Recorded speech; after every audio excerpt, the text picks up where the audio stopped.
The Innocent Wife by Amy Lloyd. Read by Christina Cole and Lorelei King. Prologue. The girl was found 76 hours after she was reported missing.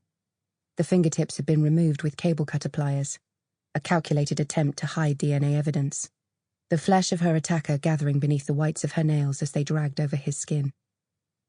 Her body had been moved shortly after death. Wherever she was killed had been private enough for a prolonged and violent attack, followed by the mutilation of her corpse. Holly Michaels was dumped in the dark water of the bayou in the northernmost part of Red River County, Florida, 10 miles from her home. In the photos of the crime scene, she was lying face down.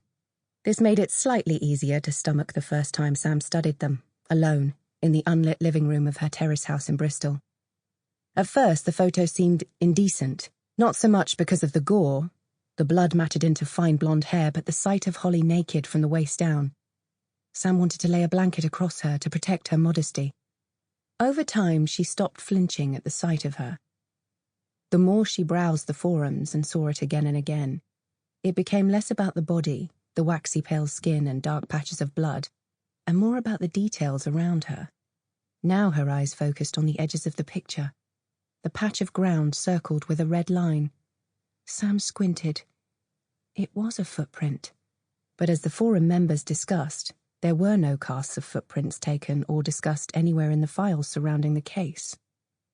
The question started, was this footprint purposely omitted during the investigation? Overlooked? Or are we looking at evidence of some club-footed Red River police officer who potentially disturbed the crime scene? They debated late into the night, Sam unsure what to believe except for one thing, that whatever had happened, it left the real killer free. Her obsession started 18 years after the first documentary. Seriously, I know it's not your type of thing, but you'll love it. It's unbelievable. It'll make you so angry, her boyfriend Mark had said, his face lit up by the glow of the monitor.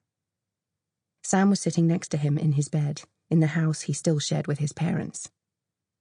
As the story unfolded on screen, everything else started to fade away. At the heart of it, the boy, too young for the suit he wore in court, blue eyes blinking confused at the camera, alone and afraid. It hurt her to look at him, beautiful in an ugly room, harsh light and severe edges, his own face so soft with sadness. Dennis Danson, barely 18 years old, alone on death row. After the film ended, she wanted more. She wanted answers. I told you, Mark said. I told you it'd make you furious.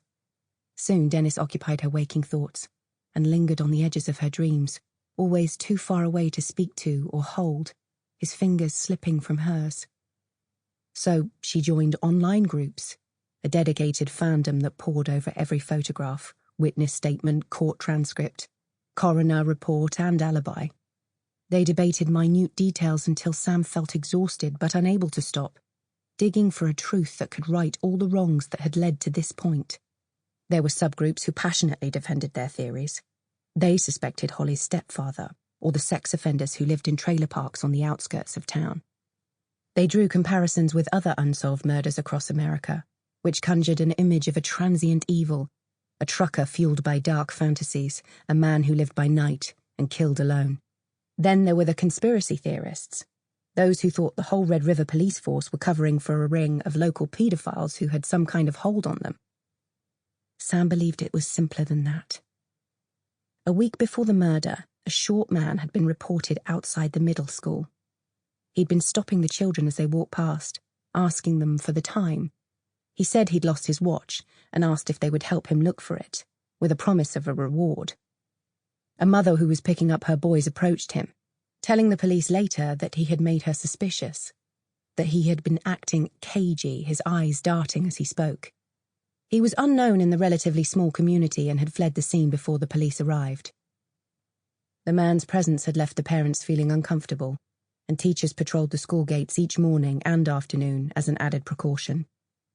With very little to go on, the police filed the incident and put it to the back of their minds. No crime had been committed, and the man didn't return to the school.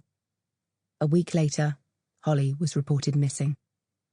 On the message boards, they referred to him as the short man. The police interviewed Sample complete. Ready to continue?